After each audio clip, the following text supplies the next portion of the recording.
Hello বন্ধুরা, আমি সাত্বিকা cooking blog থেকে তোমাদের স্বাগত জানাই। আজকে প্রচণ্ড বৃষ্টি হচ্ছে, তো আজকে দুপুরে কি রান্না করছি তোমরা দেখো। আজকে বানিয়েছি সাদা ভাত আর ডাল। এটা অড়হর ডাল আর মসুর ডাল দিয়ে করা হয়েছে। লঙ্কা, পাঁচফোড়ন আর পেঁয়াজ দিয়ে সাঁতরে নিয়েছি, আর একটু কুচানো ধনেপাতা দিয়ে ফুটিয়ে নামিয়ে নিয়েছি। আর করেছি একটু ডিমের মাখা মাখা ঝোল। এটা ডিমের সেদ্ধ করেছি 3টে, আর একটা ডিম ভেজেছি। এটা মাখা মাখা ঝোল করেছি, দেখতে কত সুন্দর লাগছে।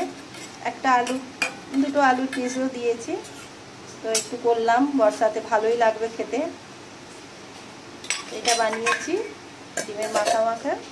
আর করেছি ডিমের বড়া, তো এটা আলু দিয়ে ডিমের বড়াটা বানিয়েছি। এটা খেতে খুবই ভালো লাগে, গরম ভাতের সঙ্গে এই ডিমের বড়াগুলো হলে আর কিছুই লাগে না। তো এইটা একটা আমার গল্প আছে, ছোটোবেলার স্মৃতি আছে, তো পরে একদিন তোমাদেরকে বলবো।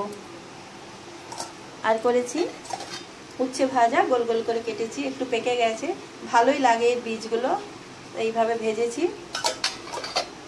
আর করেছি পটল ভাজা, পটলগুলো খুবই বড় বড়, আর পটল ভাজা খেতেও ভালো লাগে, এই জন্য প্রায় পটলটা ভাজি। আর আলু সেদ্ধ করে মেখে নিয়েছিলাম, আলু, কাঁচা লঙ্কা ভাজা, পেঁয়াজ ভাজা আর একটুখানি জিরে দিয়ে ভেজে মেখে নিয়েছিলাম। আর এখানে আছে শসা, পেঁয়াজ আর টমেটো, গাজর, লেবু আর একটা কাঁচা লঙ্কা। তো আজকে এই রান্না হয়েছে আমার।